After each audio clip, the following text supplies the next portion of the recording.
新一批歼十6亮相，非隐身重型战斗机仍很重要，列装规模可能会非常大。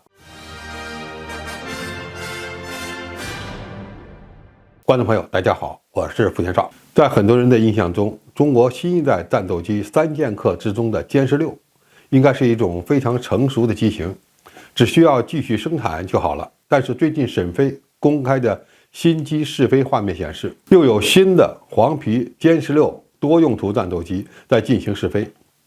按照西方媒体的估计，中国此前生产的歼十6共有10个批次，如果按一个批次32架计算，那么中国可能拥有320架左右的歼十6。在歼20已经批量生产的情况下，很多人对歼十6为何仍然要大规模生产感到不太理解，也看不出继续改进的必要。沈飞新的黄皮歼十6的出现带来了2个问题：第一，歼十6战斗机还有多大的改进空间？第二，歼十6还需要量产多少架？第一个问题，歼十6已经是一款非常先进的3.5代战斗机了，甚至被美国人称之为终极侧位。但是黄皮歼十6仍然可能会针对几个目标进行脱胎换骨式的改进。首先，换装更加先进的以氮化镓元器件为基础的有源相对雷达。配备这种先进雷达之后，歼十6的探测能力将再提升1.7倍左右。大家可以想象一下，歼十6如果再配备氮化镓有源相对雷达，那么在态势感知和电站能力方面将获得多大的进步？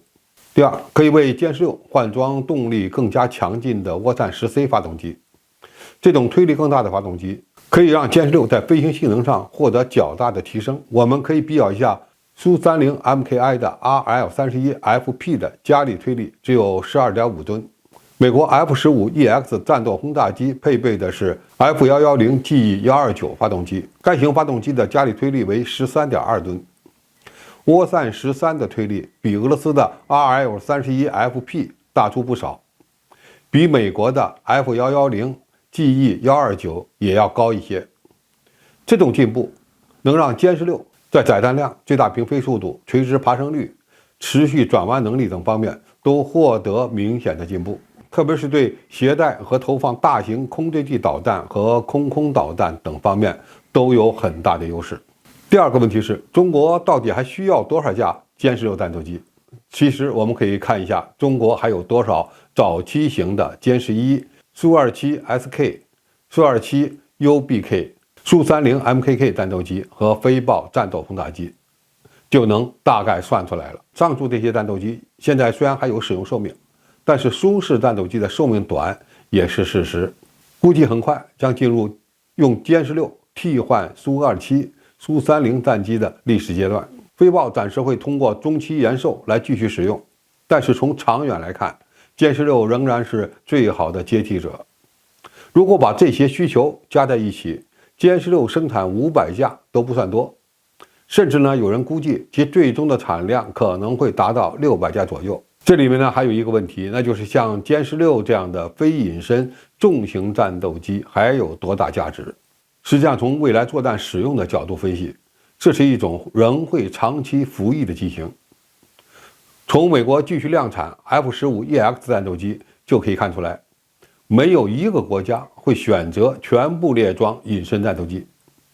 因为3代半战斗机可以弥补4代机为保证隐身能力而不得不减小载弹量的问题。何况4代机的造价相当昂贵，对于经费有限的中国空军和海军航空兵而言更是如此。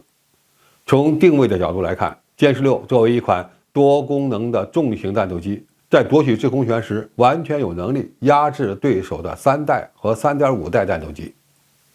在承担对地打击任务时又是妥妥的炸弹卡车。以隐身战斗机配合时，它能够充分发挥其载弹量大的优势。而且歼十6重型战斗机还拥有航程大、机动性能好、性价比高等诸多优点，在中国军队中歼十6的口碑非常好，说明这是一种我军用得起也非常好用的主战装备。目前中国空军正处于加速转型到攻防兼备的历史阶段，歼十6是整个作战体系中极为重要的一环。未来歼十6将能够挂载高超音速导弹执行远程精确对地打击任务，也会携带超远距空空导弹，承担对敌方的预警机、加油机等目标实施拦截的使命。可以说，在相当长的一段时间内，歼十六仍是中国空军的主战机型之一。所以，我们完全有理由相信，经过升级完善的黄皮歼十六才是真正的超级车位，没有之一。好，今天评述就到这里，谢谢大家收看，我们下期再见。